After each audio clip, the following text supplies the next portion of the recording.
என்னன்னு சோறு தண்ணி கூட இல்லாம இருந்தாராம். புருஷன் இல்லாம இருக்க முடியாது. அப்படி சொல்லாதிய. பாக்குறவங்க தப்பா நினைப்பாங்க. புருஷன் இல்லாம இருக்க கூடாதுன்னா என்னமோ புருஷனுக்கு தெரியற மாதிரி. அருவாவோட திரியறவே மேற்கொண்டு அவன் கோடாலியோட தெரிய போறேன். அப்படி இல்லமா. ஊருக்குள்ள என்ன பேசுவாங்க? தவறா பேசுவான். எவ்வளவு சொத்து இருக்கு, என்ன பணம் இருக்கு இல்ல. புள்ள ஊட்டி எத்தனைக்கு புருஷன் நல்லா இருக்காரா, புள்ள ஊட்டி நல்லா இருக்கா அப்படினால கேட்பாங்க. ஆமா கேட்பாங்க. புருஷனுக்காக. புருஷனுக்காண்டிதான். புருஷனுக்காண்டித்தான். சோறு தண்ணி கூட இல்லாம இருந்தாரலாம். அப்படி சொல்லக்கூடாது. புருஷன் இல்லாம இருக்க முடியாது. அத நானே சொல்லிக்கிறேன். அப்பா ஒரு சண்டையும் இல்லப்பா. ஆனா அருவாவோட திரியிறேன். நான் சண்டே விலைக்கு விட்டனால திரியிறாப்ல. யாருக்கும் சண்டை? என்ன பிரச்சனை? அட ஒண்ணு இல்ல. ஒரு 4 வருஷத்துக்கு முன்னாடி ஒரு காது குத்து வச்சிருந்தாரு பக்கத்து வீட்டுக்காரு. சரி. அங்கே நம்ம ஆளு ஃபர்ஸ்ட் நைட் நடக்கலைன்னு மனவேதனையில தண்ணியை போட்டு உட்காந்துருந்தாப்புல வீட்டுக்காரரு. என் வீட்டுக்காரு உட்காந்துருந்தாலும் அந்த வெளியே போனேன். ஒருத்தன் நான் பிடிச்சிக்கிட்டு வம்புளுக்க ஆரம்பிச்சுட்டாப்புல. என் வீட்டு பாதையில நீ போய் காது குத்து வச்சுவேன். அப்புறம் அவன் வீட்டு பாதையில போகாம வேற எங்கிட்டு போவேன். என் வீட்டு வாசல் வெளியே போய் என் முன்னாடி நீ சைட் அடிச்சுட்டு போகலான்னு பார்க்குற. ஃபர்ஸ்ட் நைட் நடத்தல. நீ எப்படா நீ வந்து காதுகுத்துக்கு போகலான்னு சொல்லி அந்த ஆளை போய் சண்டைக்கு போக. அந்த ஆள் நல்லா வளர்த்தி எத்த தண்டி நல்லா ஜிம்முக்கு போய் நல்லா இருக்காப்புல. அந்த ஆளுக்கிட்ட இந்த ஆளு காக்கா குஞ்சு மாதிரி இருக்கிற குடம்லாம் உள்ள போய் கிடக்குறாப்புல. இந்த ஆளு போயிட்டு எப்படா நீ சண்டைக்கு போகலாம்னு கழுத்தை அண்ணாந்து பாக்குற அளவுக்கு திட்டிட்டு இருக்காப்புல. அந்த ஆளு ஒண்ணுமே சொல்ல. சரி போய் அப்படின்னு சொல்றாப்புல. மேற்கொண்டு சண்டைக்கு வாடா சண்டைக்கு வாடான்னு சட்டையெல்லாம் போட்டு களியெல்லாம் கட்டிட்டு அப்படி ரோசமா நிக்கிறாப்புல. பபா குஞ்சு மாதிரியே இருக்குது. பார்க்க கன்றாவியா இருக்குது. என்னடா உனக்கு? ஐயோ வாங்க சண்டைக்கு போகாதே அப்படின்னு அங்கே அவன் சொல்ல கேட்கவே மாட்டேங்கிறாப்புல. அப்புறம் திருப்பி நான் கையை பிடிச்சி இழுக்கிறேன். ஐயோ நீங்க சண்டைக்கு போகாதீங்க அடிச்சு கிடிச்சு புடுவாப்புல. ஆமா எனக்கு என் புருஷன் முக்கியம், சண்டைக்கு போகாதே அப்படின்றேன். மேற்கொண்டு அங்கே அடிக்கிறது இல்லாம மேற்கொண்டு என்ன எட்டிக்கிட்டு வாயில மிதிக்கிறாப்புல. போடி புருஷனோட வீரம் தெரியாம நீ தெரியாம அப்படின்னு சொல்லி மேற்கொண்டு சண்டைக்கு போறாப்புல. சரி நானும் எவ்வளவு கையால பிடிச்சி இழுத்து பார்த்தேன். காலை இழுக்கு கெஞ்சி பார்த்தேன் விடுற மாதிரி இல்ல. புடிச்சு டவுசரோட இழுத்து பார்த்தேன். புடிங்கிட்டு போயிட்டாப்ல சண்டைக்கு. அவன் ஒரு அரைதான் கொடுத்தாப்புல. போய் மண்ணை நக்கிட்டாப்ல. என்னது? ஆமா அப்படியே குப்புற கிடக்குறாப்ல. அவ்வளவு வேகமா போனாப்புல ஒரே அரைதான் மறுபடியும் குப்புற விழுந்துட்டாப்புல. ஐயோ புருஷன் உயிர் முக்கியமே அப்படின்னு தண்ணியெல்லாம் தெளிப்பி ஆளை நிப்பாட்டி குச்சி மாதிரி நிப்பாட்டி வச்சிருக்கேன். ஐயோ சாமி நீங்க போகாதீன்னு சொன்னேன். கேட்டியலா? எதுக்கு போய் அடி வாங்குறீங்க? நீங்க அடி வாங்காதீங்க அப்படின்னு சொன்னேன். மறுபடியும் என்னை எட்டிக்கிட்டு மிதிக்கிறாப்புல.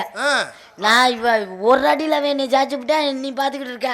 நான் ஒரு ஆம்பளைங்கிற காட்டுறேன் அப்படின்னு மறுபடியும் போனான்ல சண்டைக்கு. ஆத்தாடி இந்த ஆளு செத்து இது போயிருவேன். இந்த ஆளை பிடிச்சி இழுத்தாலும் வரமாட்டேங்கிறேன். இவன் லூசி பையில கட்டி வச்சுட்டாங்க போல அப்படின்னு இவன் கையை பிடிச்சி இழுக்காம அந்த ஆளு கையை பிடிச்சி இழுத்தேன். ஐயா நீங்க அடிக்காதியா அப்படின்னு கையை பிடிச்சி இழுத்தல. அந்த ஆளு வந்த இதுக்கு கட்டி பிடிச்சி முத்தம் கொடுத்துட்டு போயிட்டாரு.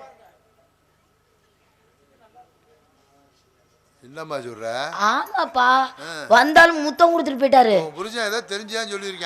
அப்புறம் எனக்கு கோவம் வந்துருச்சு. நான் சும்மா இருப்பேனா?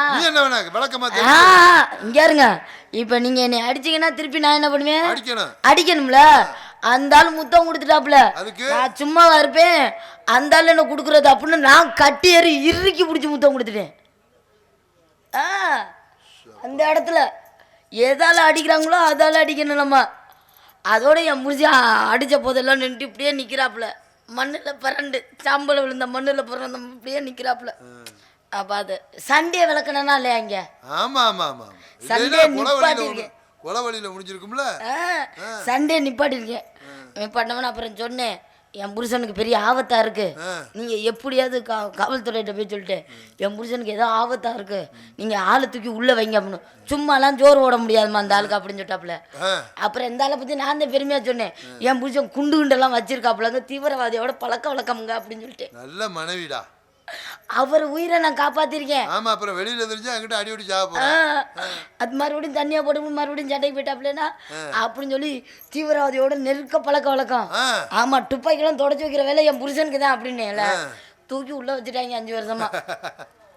தூக்கி உள்ள வச்சோடனே இப்ப வெளியில வந்துட்டாப்ல. வந்தவொடனே அருவாவோட திரியிறாப்புல பொண்டாட்டியை வெட்டணும்னு. என்ன சண்டையை விளக்குனதுக்கு தான் நான் சொல்லிட்டேன்.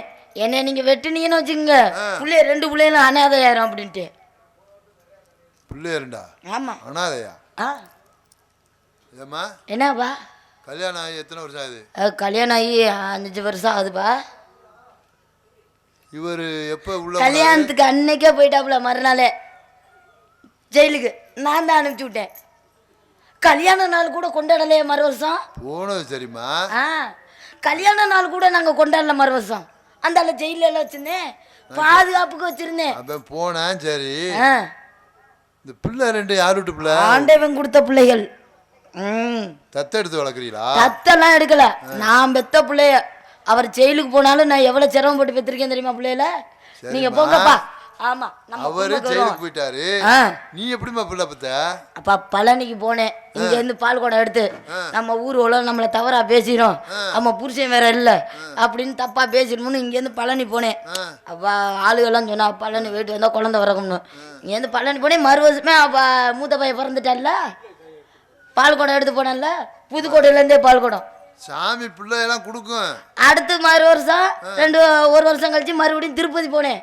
இங்கே இந்த புதுக்கோட்டையில இருந்து பால் குடம் எடுத்து லட்டு மாதிரி ஒரு பையன் பிறந்தால. அப்புறம் திருப்பதிக்கு போய் பிறந்தானா லட்டு மாதிரி தான் இருப்பேன். அப்புறம் நான் கோயிலுக்கெல்லாம் போனா சரி, ஆனா திருப்பதிக்கு பால் குடம் எடுத்த ஒரே ஆள் நீந்தாம்மா. நான் தான்ப்பா. ஏமா வேளாங்கண்ணிக்கு எதுக்கும் காவடி எடுக்கிறியா? வேளாங்கண்ணிக்கு 2 பிள்ளையும் நல்லபடியா பிறக்கணும்னு என் முருசன் ஜெயிலேருந்து வந்தவொடனே அவருக்கு தான் அளவு குத்தி தீமிதிக்கலாம் நேர்த்திக்கடை பண்ணியிருக்கேன். அப்படியா? ஆமா. இப்போ அடுத்த உள்ள பாதர் மாதிரி பிறக்க போகுது. அப்படி தவறா பேசாதீங்க. ஆமா, தப்பா பேசாதீங்க. ஏன் தப்பா பேசுறீங்க நீங்க? என்ன 2 பிள்ளையில எங்க மூச்சாடையில இல்லை, அதுதான் ஒரு பெரிய மன கருத்தம். எப்படிடா அவன் ஜெயிலில் இருக்கேன்? என்னடே அழகு, உனக்கு புரியுதாடா? அவன் ஜெயிலுக்கு போய் 4 வருஷம் ஆச்சு, பிள்ளை 2 பிள்ளை இருக்குன்னா எப்படிடா? யாயா அவர் ஜெயிலுக்கு போறதுக்கும் பிள்ளைக்கு என்னையா சம்பந்தம் இருக்கு? இன்சியல போட்டிருக்கனா இல்லையா? அங்கே இருக்கு. அவன் கிடக்குறான், அவன் லூசு பாய் தெரியாதவன். டேய் மொட்டை மொட்டை